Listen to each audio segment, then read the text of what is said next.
Audio is clear or not?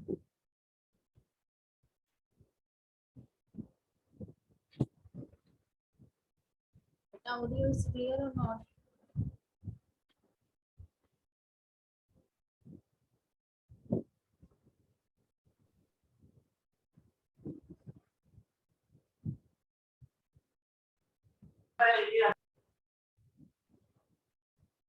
आवाज आ रही है सबको बेटा? Yes, ma'am. Yes, ma'am. All सब क्लियर? पीडीएफ शो हो रहा है सबको? Yes, ma'am. Yes, ma'am. Yes, ma'am. ठीक है। सो आपने फिर पढ़ के देखा अपने इस एग्जाम्पल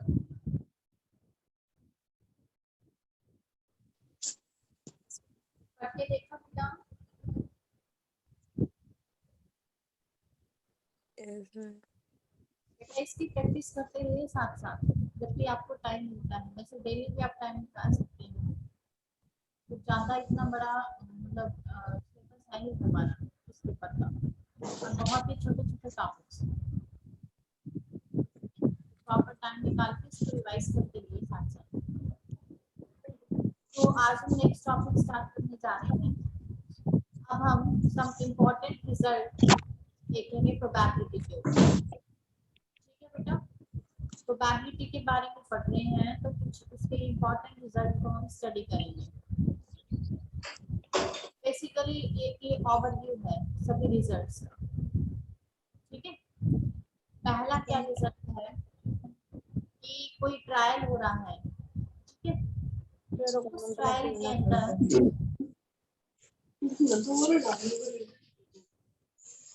757 बेटा अपना माइक क्यों ऑन कर रखना?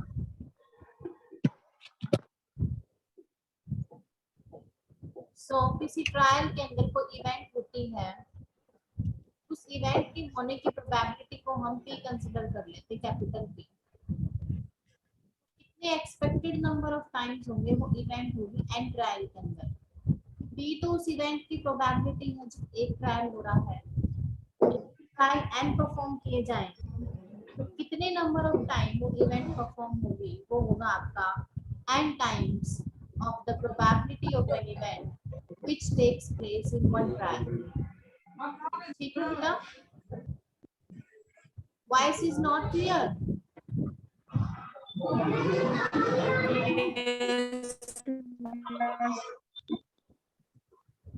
बेटा वॉइस क्लियर है? Yes, ma'am. क्या आपने जिसकी तरफ से साउंड आ रही है, डिस्टरबेंस आ रहा है, वो अपने आप को क्यों उसने अनम्यूट कर रखा है? म्यूट करिए अपने आप। जिसकी साइड से डिस्टरबेंस आ रहा है वो अपने आप को म्यूट करके रखिए, अदरवाइज मैं रिकॉर्ड कर दूंगी फिर 1 मिनट।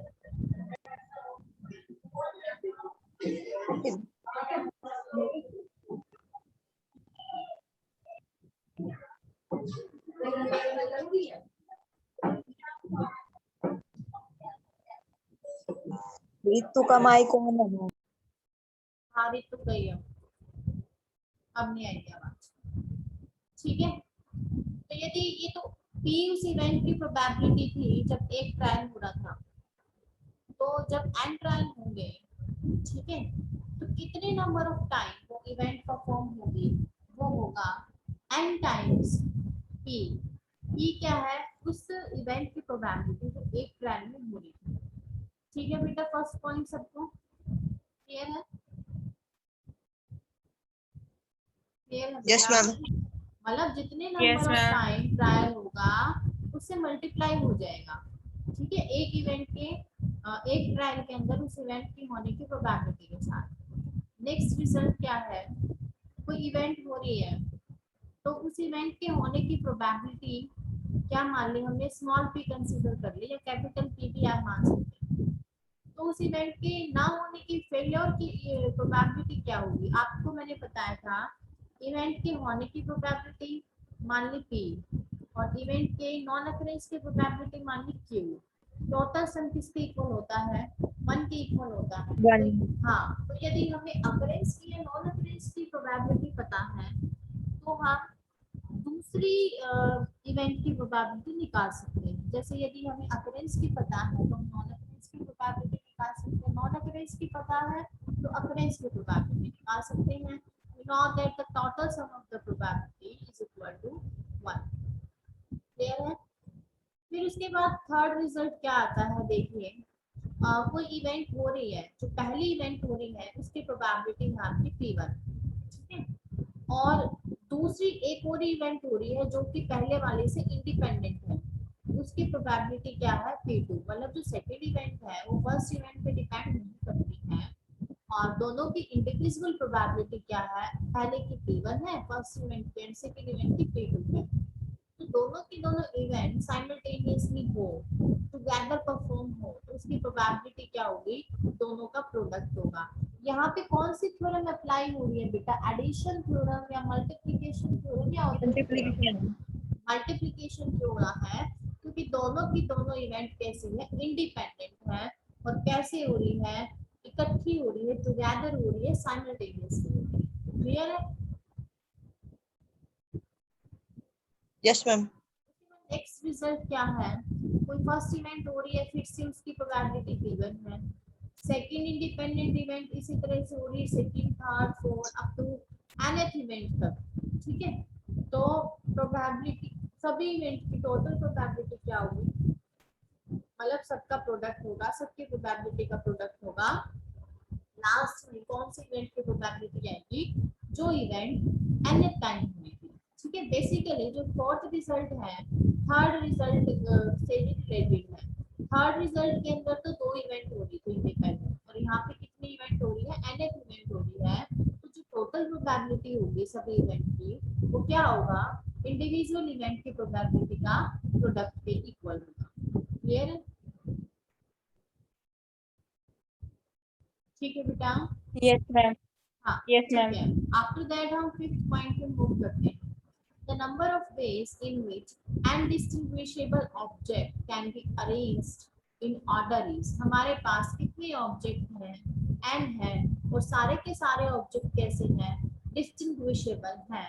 डिस्टिंग्विशेबल का मतलब अनलाइक है, ठीक है, तो कितने तरीकों से हम उन n ऑब्जेक्ट को ऑर्डर में अरेंज कर सकते हैं, n फैक्टोरियल से कर सकते हैं। ठीक है बेटा, जैसे हमारे पास 5 ऑब्जेक्ट हैं, पांचों के पांचों डिस्टिंग्विशेबल हैं, तो कितने तरीके से हम उनको अरेंज कर पाएंगे, 5 फैक्टोरियल के अकॉर्डिंग कर पाएंगे। 5 फैक्टोरियल किसके इक्वल होगा, 5 into 4 into 3 into 2 into 1 के इक्वल। ठीक है, yes after ma'am. That sixth result क्या कहता है, अब सिक्स्थ और सेवंथ रिजल्ट है वो आपको बेसिकली बताता है परमुटेशन और कॉम्बिनेशन का अरेंजमेंट बताता है। ठीक है, परमुटेशन और कॉम्बिनेशन का। तो मान लिया आपके पास आर ऑब्जेक्ट है, आप उस आर ऑब्जेक्ट को कितने तरीकों से सिलेक्ट करोगे और अरेंज करोगे, कितने ऑब्जेक्ट में से, अनडिस्टिंग्विशेबल ऑब्जेक्ट में से, तो जो अरेंजमेंट होगा उसको हम किससे रिप्रेजेंट करते हैं, परमुटेशन से। परमुटेशन निकालते हैं उसका, ठीक है। Yes ma'am. और जहाँ पे भी सिलेक्शन की बात होती है वहां पे हम क्या करेंगे, मतलब जहाँ पे भी ग्रुप की बात होती है, ठीक है, जहाँ पे भी सिलेक्शन और अरेंजमेंट की बात होगी वहां पे हम परमुटेशन का यूज करेंगे। और जहाँ पे भी सिलेक्शन की बात नहीं होगी, मतलब हम ग्रुप फॉर्म करेंगे, वहां पे किसका फॉर्मूला यूज होगा, कॉम्बिनेशन का होगा। ठीक है बेटा, यस मैम। तो ये पहले हम ऑलरेडी डिस्कस कर चुके हैं, जस्ट एक ओवरव्यू दिया गया आप लोगों को। उसके बाद एक और है, एक और एट्थ रिजल्ट भी है। कितने अलग अलग डिफरेंट वे होंगे जिसके अंदर अनडिस्टिंग्विशेबल ऑब्जेक्ट को हम, हमारे पास कितने कंपार्टमेंट है, कंपार्टमेंट मींस बॉक्सेस है। मान लिया कितने बॉक्सेस है हमारे पास, ए बॉक्सेस है, ठीक है। तो कितने तरीकों से एक कंपार्टमेंट के अंदर अनडिस्टिंग्विशेबल ऑब्जेक्ट को हम अरेंज कर सकते हैं, ठीक है। मतलब कोई भी उन पे लिमिटेशन नहीं होगी, किसी भी कंपार्टमेंट में कितने ऑब्जेक्ट आने चाहिए, ठीक है, कितने भी आ सकते हैं, कितने डिफरेंट होंगे, ए की पावर एन होंगे, ठीक है। मान लिया हमारे पास 4 कंपार्टमेंट है, ठीक है, और हमें 2 ऑब्जेक्ट को अरेंज करना है, तो कितने डिफरेंट वे हुए, कैन यू टेल मी। आपके पास 16। हाँ 4 की पावर 2 होगा, क्योंकि 4 कंपार्टमेंट है आपके पास, और 2 ऑब्जेक्ट को आपको इन 4 कंपार्टमेंट में अरेंज करना है। आंसर आएगा 16 वे होंगे। ठीक है बेटा, उसके यस बाद मैम। नेक्स्ट एग्जांपल हम डिस्कस करने जा रहे हैं, वो एक टिपिकल टाइप की एग्जांपल है, ठीक है।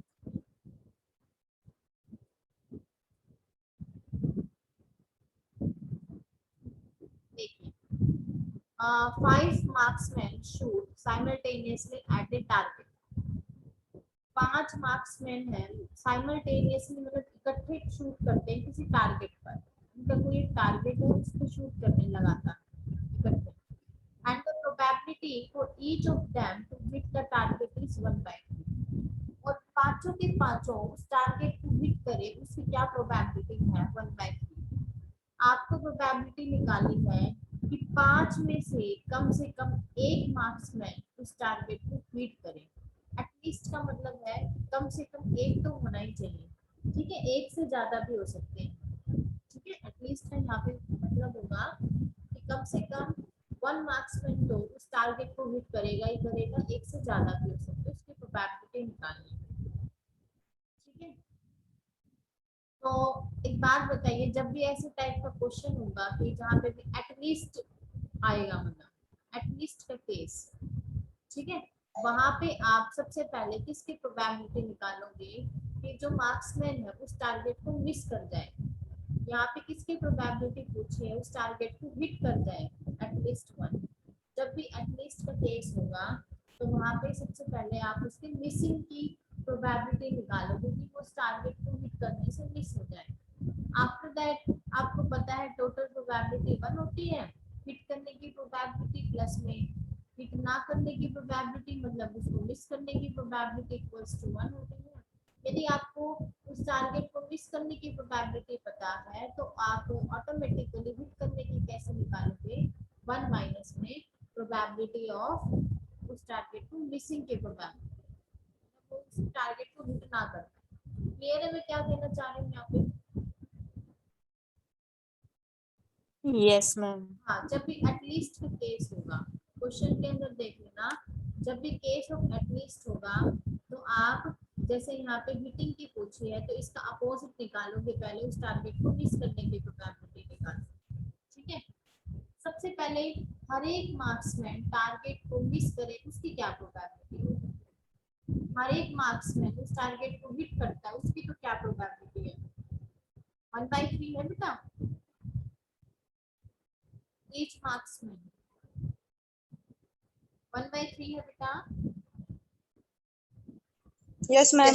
हाँ, तो ईच मार्क्समैन उस टारगेट को मिस करे उसकी क्या प्रोबेबिलिटी होगी, 1 माइनस 1/3 होगी, 1/3। 2/3। ये तो हर एक मार्क्समैन की प्रोबेबिलिटी है, सारे के सारे। अब देखो यहाँ पे एटलीस्ट 1 वर्ड यूज है ना, इसका मतलब एक तो है, एक से ज्यादा कितने हो सकते हैं, 5। पांचों के पांचों उसको क्या करें, हिट हाँ। करें, तो हमें सारे इंक्लूड करने पड़ेंगे, ठीक है, क्योंकि यहाँ पे एटलीस्ट वर्ड का मतलब है कम से कम वन बोला है, इसमें एक तो होना चाहिए, एक से ज्यादा भी हो सकते हैं, और मैक्सिमम कितने हैं हमारे पास, 5 है टोटल, ठीक है। तो सारे के सारे मार्क्स में उसको मिस करें, उसकी क्या प्रोबेबिलिटी होगी, हर एक की 2/3 होगी, ठीक है, 2/3 इंटू 2/3, 5 टाइम 2/3 होगा तो कितना होगा, 2/3 की पावर 5 होगा। 5 हाँ, तो yes अब ये तो है सभी मार्क्समैन की टारगेट को मिस करने की प्रोबेबिलिटी, हमें तो क्या निकालना है, टारगेट को हिट करने की प्रोबेबिलिटी निकालनी है, तो 1 में से इसको क्या कर देंगे, माइनस कर देंगे, और ये आपका आंसर आ जाएगा। ये है सबको बेटा, ये है yes बेटा? ma'am हाँ, तो बेसिकली आपको केस ऑफ एटलीस्ट जब भी होगा तो जो भी निकालना उसका रिवर्स लेके चलना, ध्यान रखना इसमें, केस ऑफ एटलीस्ट, ठीक है बेटा। उसके बाद देखिए नेक्स्ट yes एग्जांपल, ma'am आपके पास एक 6 पेज डाइस है, ठीक है, जैसे ही आप उसको थ्रो करोगे तो इक्वली लाइकली केस होगा कि कोई भी अपर मोस्ट उसके फेस पे कोई भी नंबर आ जाए, ठीक है। तो आपको आपने गेम कंसीडर किया, उस गेम के अंदर आप ऐसी ऐसी 5 डाइस को क्या कर रही हो, थ्रोन कर रही हो, एन की वैल्यू यहाँ पे कितनी है, 5 है, 5 है बेटा, 5 है, yes ma'am Yes, ma'am. हाँ, तो आपको क्या निकालना है, आपको यहाँ पे 5 केसेस में बताना है, calculate the probability that the number 4 appears upper most. जैसे ही आप ऐसी 5 डाइस को थ्रो करती हो तो उसके अपर मोस्ट फेस पे क्या आए, 4 आए, मतलब हर एक डाइस, चाहे कोई भी डाइस हो, चाहे आप एक थ्रो करती हो या 2 या 3 या 4 या 5 के 5, तो जैसे ही थ्रो करती हो उस डाइस को उसके अपर मोस्ट फेस पे क्या है, 4 आए, ठीक है। तो 4 आने के लिए आपको 5 केसेस में निकालना है, सबसे पहले इन एग्जैक्टली 1 डाइस, मतलब 5 में से केवल एक डाइस के अपर मोस्ट फेस पे क्या है, 4 आए, ठीक है। तो यहाँ पे n तो 5 होगा ही, क्योंकि हमारे पास टोटल 5 डाइस है, r कितना होगा यहाँ पे, 1 होगा, क्या r 1 होगा, yes ma'am हाँ क्यों होगा, yes ma'am क्यों होगा बेटा r 1, and one dice हाँ क्योंकि 1 mm. डाइस पे बोला Yes ना एग्जैक्टली, केवल एक डाइस पे आए, yes ठीक ma'am है, तो r 1 लेंगे, फिर वही फॉर्मूला हमारा यूज होगा, ठीक है। अब देखो कौन सा yes ma'am फॉर्मूला है, ये बाइनोमियल का है या फिर वैसे डिस्ट्रीब्यूशन का है, distribution डिस्ट्रीब्यूशन का फॉर्मूला है, बाइनोमियल का फॉर्मूला है, ठीक है। yes ma'am जहाँ पे भी एग्जैक्टली का केस यूज होगा वहां पे भी बाइनोमियल डिस्ट्रीब्यूशन का फॉर्मूला लगेगा, ये भी ध्यान रखना, ठीक है, केस ऑफ एग्जैक्टली, ठीक है बेटा। yes ma'am फॉर्मूला क्या होता है, एन, क्या बेटा, एन की वैल्यू 6 क्यों नहीं ली मैम, क्योंकि 6 डाइस को वो किया है ना हम लोगों ने। 6 कहाँ की है बेटा, 5 की है, 6 5 फेस डाइस dice है है बेटा, इसके 6 फेस होते हैं ना डाइस के, देखो yes ये ma'am है A6 फेस डाइस, इसका मतलब एक डाइस है जिसके 6 फेस है, वो तो 5 की है ना, तो सिंगल 5 सच डाइस, क्लियर है बेटा आपको, yes ma'am चलो आगे। yes ma'am तो आप इस फॉर्मूले के अंदर ये वैल्यूज रख देना, तो निकाल लोगी फर्स्ट पार्ट,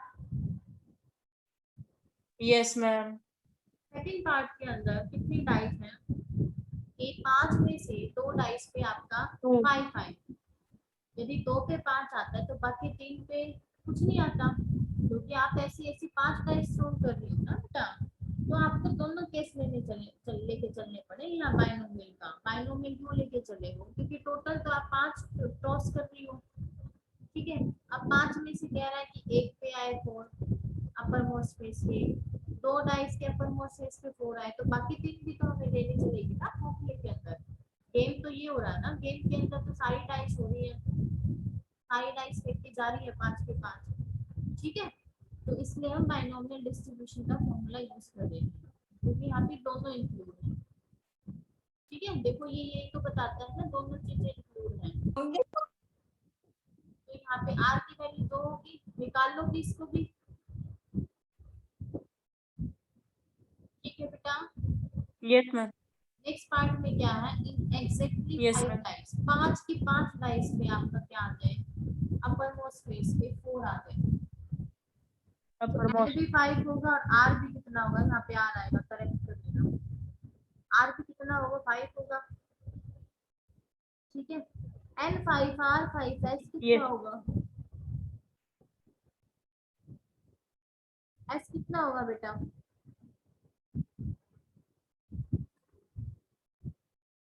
बेटा यहाँ पे एन 5 आर 5 एस कितना होगा, 0. 10. 0 ma'am. होगा, क्योंकि एस का क्या फॉर्मूला होता है, Yes, ma'am. N N minus minus R. R होता है, तो ये निकाल लोगी थर्ड पार्ट में। उसके बाद फोर्थ पार्ट में पूछा, इन नन ऑफ द 5 डाइस, किसी भी 5 की 5 डाइस को जैसे ही थ्रोन करती है तो पांचों डाइस के अपर मोस्ट स्पेस पे 4 ना आए, ठीक है। तो वो कैसे निकालोगे, एक डाइस पे 4 ना आने की प्रोबेबिलिटी क्या होगी, 5/6 होगी, Yes, ma'am. और चारों पांचों पे ना आने की 5/6 की पावर कितनी होगी, और 5, यहाँ पे 5 आएगा, 5. ठीक है, क्योंकि 5 की 5 डाइस Yes, पे ma'am. क्या आना है, 4 ना है, तो करेक्ट कर देना, यहाँ 5 आएगा, ठीक है। उसके बाद लास्ट केस है, इन एटलीस्ट 1 डाइस, कम से कम एक डाइस के अपर मोस्ट स्पेस पे क्या आए, 4 आए, तो यहाँ पे केस ऑफ एटलीस्ट आया है, आया है Yes, बेटा। ma'am. तो सबसे पहले Yes, ma'am. मतलब उसके ना आने की क्या प्रोबेबिलिटी होगी, 5/6 होगी, 1 minus 5 हाँ by 6 की power 5. 5, हाँ 1 में से क्यों माइनस कर देंगे, क्योंकि ये तो प्रोबेबिलिटी है ना आने की, और आने की ही क्या करेंगे, इसके 1 में से माइनस कर देंगे, Yes, ma'am. ठीक है। Minus. और एटलीस्ट 1 का मतलब है कम से Yes, कम ma'am. एक तो होगी, 5 की 5 भी हो सकते हैं मैक्स, क्लियर है। तो इम्पोर्टेंट क्वेश्चन है, इस क्वेश्चन के टिपिकल कह सकते हैं इसको, इस क्वेश्चन के अंदर दोनों फॉर्मूले यूज हैं, बाइनोमियल का भी और केस ऑफ एटलीस्ट का भी, ठीक है, ध्यान से करना है इसको। उसके बाद नेक्स्ट एग्जांपल देखिए, नेक्स्ट एग्जांपल में क्या है, आपने किसी कॉइन को टॉस किया, तो एक सिंगल टॉस में हेड आए, क्या प्रोबेबिलिटी है, 0.7, ठीक है। आपको प्रोबेबिलिटी निकालनी है 5 टॉसेस के अंदर, सॉरी ठीक है बेटा, कितने टॉस होंगे, 5, आपको 2 बार तो हेड मिले और 3 बार क्या मिले, टेल मिले, कितने ट्रायल में, 5 ट्रायल के अंदर, 5 टॉसेस का मतलब है 5 ट्रायल के अंदर 2 बार हेड मिले और 3 बार टेल मिले, ये इवेंट हो रही है, ये ट्रायल था। तो यहाँ पे हम क्या फॉर्मूला यूज करेंगे, देखो 5 के 5 टॉसेस इंक्लूड करने हैं हमें, तो ये जनरल फॉर्मूला यूज करेंगे, NCR e की पावर r, c की पावर n माइनस r, ठीक है। ए कितना है, उस इवेंट के होने की प्रोबेबिलिटी, मतलब हेड आए, हेड को हम क्या ले रहे हैं, अकरेंस की प्रोबेबिलिटी ले रहे हैं, ठीक है, मतलब सक्सेस की ए ले रहे हैं हम, इसको हेड आने की प्रोबेबिलिटी को हम ए मान रहे हैं और टेल आने की प्रोबेबिलिटी को हम बी मान रहे हैं, ठीक है। हेड आने की प्रोबेबिलिटी कितनी है, 0.7 है, तो टेल की कितनी प्रोबेबिलिटी होगी, कितनी होगी बेटा, बी की वैल्यू, 0.3. हाँ 0.3, 0.3. क्योंकि टोटल सम किसके इक्वल होता है, 1 के इक्वल होता है, 1 और के. n की वैल्यू कितनी है, 5 है, ठीक है, और r की वैल्यू कितनी है, यहाँ पे 2 है, ये r है और ये क्या है आपका s है, ठीक है। s ऐसे भी निकाल सकती हूँ, n minus r, 5 minus 2 equals to 3, निकाल लोगी फर्स्ट पार्ट, ठीक है बेटा। Yes ma'am. उसके बाद सारे के सारे टेल्स आए, टेल आने का मतलब है r की वैल्यू कितनी होगी, 0 होगी, r हम उस इवेंट को ले रहे हैं जो हेड आए, ठीक है। तो यहाँ पे तो सारे के सारे 5 सोर्सेस के अंदर 10 आ रहा है, इसका मतलब आर की वैल्यू क्या होगी आपकी 0 होगी। आर 0 0 है तो एस कितना होगा 5 माइनस 0 5 होगा। 5 जनरल फॉर्मूला यूज करोगे निकाल लोगे। ठीक है। लास्ट में सारे के सारे हेड आए, सारे के सारे हेड आने का मतलब है 5 सोर्सेस के अंदर आर की वैल्यू कितनी होगी 5 होगी और एस की वैल्यू 5 माइनस 5 0 होगी। क्या आंसर आ जाएगा? क्या सबको क्लियर है यहाँ तक? yes Yes, ma'am ma'am. आगे चलो बेटा। yes अब ma'am छोटे छोटे बस 3 टॉपिक रह गए हैं, 3 4। ठीक है, बाकी ये यूनिट आपकी कंप्लीट होगी। देखिए एक बार नेक्स्ट टॉपिक हमारा है इनवर्स प्रोबेबिलिटी क्या होती है। इनवर्स प्रोबेबिलिटी उस प्रोबेबिलिटी को कहते हैं कि कोई इवेंट होती है किसी पर्टिकुलर कॉज की वजह से। ठीक है, कोई प्रोबेबिलिटी हो रही है, सॉरी कोई इवेंट हो रही है तो उस इवेंट के होने का कोई एक पर्टिकुलर कारण होगा, उसको हम बोलेंगे इनवर्स प्रोबेबिलिटी। ठीक है बेटा, मतलब उस इवेंट के अकरेंस के एक पर्टिकुलर कॉज होगा, उसको बोलेंगे इनवर्स प्रोबेबिलिटी। जैसे यहाँ पे एक एग्जांपल शो कर रखा है, ठीक है, आप इस एग्जांपल को पढ़ के आना, पढ़ के आओगी। yes ma'am में कुछ नहीं है, बस यही बता रखा आपके पास 2 बैग है। फर्स्ट बैग का नाम A1 है, सेकंड बैग का नाम A2 है और दोनों बैग के अंदर आपके पास डिफरेंट नंबर ऑफ वाइट और ब्लैक बॉल्स हैं। ठीक है, ये नहीं पता किसमें वाइट बॉल ज्यादा है किसमें ब्लैक बॉल ज्यादा है, लेकिन आपके दोनों बैग में अलग अलग नंबर की वाइट और ब्लैक बॉल है। आपको रेंडमली कोई भी एक बॉल निकालनी है किसी भी एक बैग में से। ठीक है, तो ये तो होगी इवेंट, इवेंट हो रही है ये, आप रेंडमली कोई भी एक बॉल निकाल लो किसी भी बैग में से। अब क्या पता आपके हाथ में व्हाइट बॉल आए या ब्लैक बॉल आए, ठीक है, ये तो होगी इवेंट होगी। ठीक है, तो जो प्रोबेबिलिटी होगी कि फर्स्ट बैग में से A1 बैग में से आप जो बॉल निकाल रहे हो उसको हम क्या कहेंगे, इनवर्स प्रोबेबिलिटी कहेंगे of drawing out a white ball from bag A1। ठीक है, यदि आप बैग A1 में से व्हाइट बॉल ड्रॉ करती हो, ठीक है, तो हम उसको क्या बोलेंगे, इनवर्स प्रोबेबिलिटी कहेंगे। ठीक है, मतलब यहाँ पे कोर्स तो हुआ ना, आपने इवेंट परफॉर्म करके देखी, आपने रैंडमली कोई भी एक बॉल निकालना चाहिए किसी भी बैग में से। यदि आप फर्स्ट बैग में से रैंडमली कोई एक बॉल निकालते हो और व्हाइट बॉल आती है तो उसको हम क्या बोलेंगे, तो व्हाइट बॉल आने की प्रोबेबिलिटी को हम बोलेंगे इनवर्स प्रोबेबिलिटी। ठीक है बेटा, yes ma'am उसके बाद नेक्स्ट टॉपिक आप शायद पहले भी आपने कहीं पढ़ा हो, फेज स्पेस पढ़ा था। 3 डायमेंशनल स्पेस को हम बोलते हैं फेज स्पेस कहते हैं बेटा। ठीक है, जिसके अंदर जो पार्टिकल की जो पोजीशन होती है वो आप 3 कोऑर्डिनेट से डिटरमाइन कर सकते हो। पोजीशन कोऑर्डिनेट होते हैं x y z। ठीक है, फेज स्पेस जो होता है बेटा 2 टाइप की स्पेस से बना होता है, एक पोजीशन स्पेस और दूसरा मोमेंटम स्पेस। ठीक है,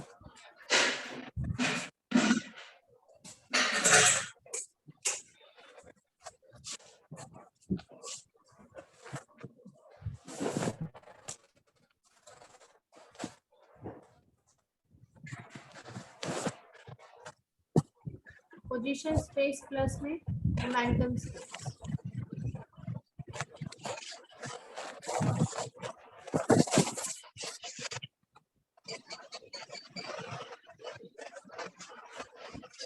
इज इट क्लियर और नॉट?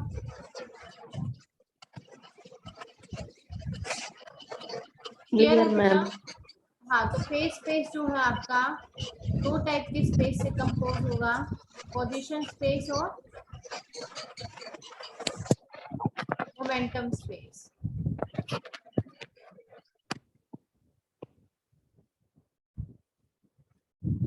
डिस्टर्बेंस आ रहा था इनकी तरफ से। उसके बाद पोजीशन स्पेस क्या होता है, ये भी एक 3D स्पेस होता है जिसके अंदर किसी भी पार्टिकल की जो पोजीशन होगी आप 3 पोजीशन कोऑर्डिनेट से डिटरमाइन कर सकते हो। वो 3 पोजीशन कोऑर्डिनेट क्या होते हैं, एक्स वाई और जेड। ठीक है, 3 एक्सिस होती है, X axis, Y axis, Z axis. यदि पार्टिकल एक्स डायरेक्शन में मूव कर रहा हो या वाई डायरेक्शन में कर रहा हो या जेड डायरेक्शन में कर रहा हो तो उसकी पर्टिकुलर पोजीशन होगी किसी भी डायरेक्शन में मूव कर सकता है, मतलब 3D स्पेस होगा ये। ठीक है, उसके बाद एक और स्पेस आता है, वो होता है मोमेंटम स्पेस। पार्टिकल का जो मोमेंटम होगा हम 3 कोऑर्डिनेट से, मोमेंटम कोऑर्डिनेट से डिटरमाइन कर सकते हैं। एक्स डायरेक्शन में मोमेंटम होगा px, वाई डायरेक्शन में py और जेड डायरेक्शन में pz। यदि पार्टिकल एक्स डायरेक्शन में मूव कर रहा है तो उसके कुछ पर्टिकुलर वेलोसिटी से मूव करेगा vx, कुछ न कुछ मास होगा तो क्या कंस्टिट्यूट करेगा, मोमेंटम। सिमिलरली y डायरेक्शन में एक पर्टिकुलर वेलोसिटी से मूव कर रहा है तो कंस्टिट्यूट करेगा momentum in y direction, that is equal to py। And also if the particle moves in z direction with some particular velocity vz, it also constitute an momentum in z direction, that is equal to pz। ठीक है, ठीक है बेटा। Yes, ma'am. हाँ, तो particle के basically दो जो पोजीशन स्पेस होता है 3D स्पेस होता है, और 3D स्पेस जो है दो स्पेस से कंस्टिट्यूट होता है, position space and momentum space. ठीक है, तो ये जो मोमेंटम स्पेस जो लेके चलते हैं डायनामिक सिस्टम के अंदर लेके चलते हैं, ध्यान रखना। ठीक है, क्योंकि डायनामिक सिस्टम के अंदर पार्टिकल डिफरेंट वेलोसिटी से मूव करता है, और यदि पार्टिकल की वेलोसिटी डिफरेंट होगी तो डिफरेंट टाइप के क्या होंगे, मोमेंटम होंगे। ठीक है, और ऐसा सिस्टम, डायनामिक सिस्टम केवल पोजीशन कोऑर्डिनेट से हम डिटरमाइन नहीं कर सकते। डायनामिक सिस्टम को स्टडी करने के लिए हमें दोनों स्पेस इंक्लूड करने पड़ेंगे, मतलब दोनों कोऑर्डिनेट इंक्लूड करने पड़ेंगे, पोजीशन कोऑर्डिनेट भी और मोमेंटम कोऑर्डिनेट। ठीक है, और इनका जो कॉम्बिनेशन होता है पोजीशन स्पेस का और मोमेंटम स्पेस का, इसी को हम बोलते हैं फेज स्पेस। तो बेसिकली फेज स्पेस के कितने डायमेंशन होंगे, 6 डायमेंशन होंगे। 6 के बोला है यहाँ पे बेटा,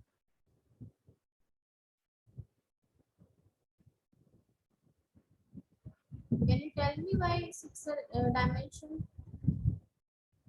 is considered here?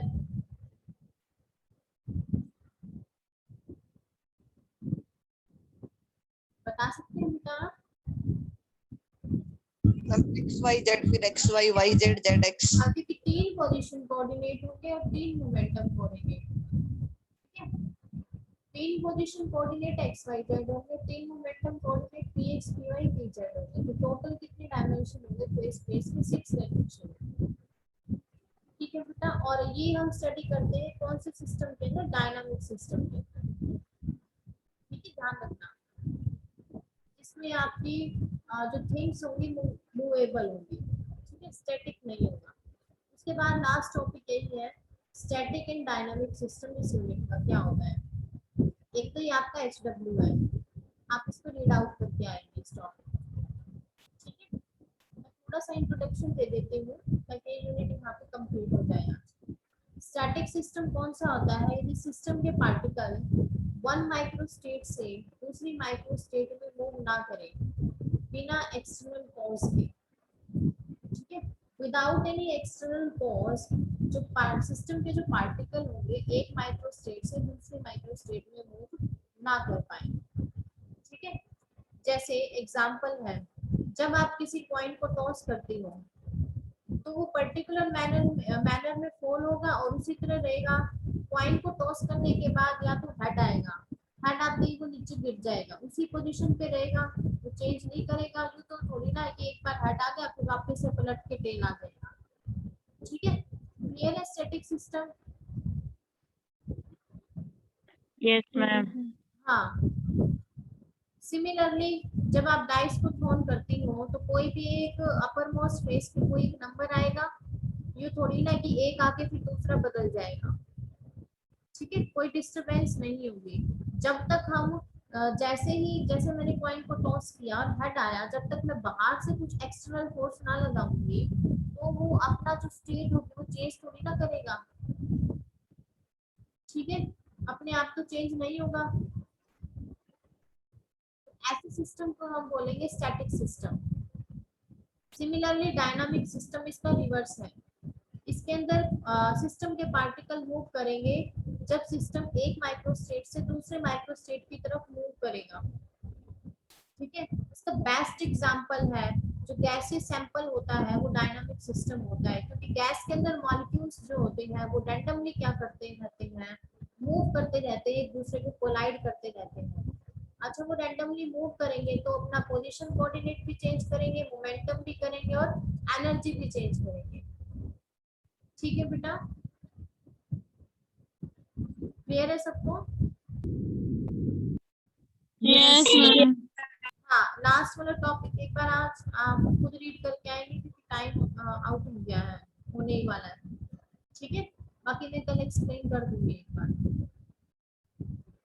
सो हमारी फर्स्ट यूनिट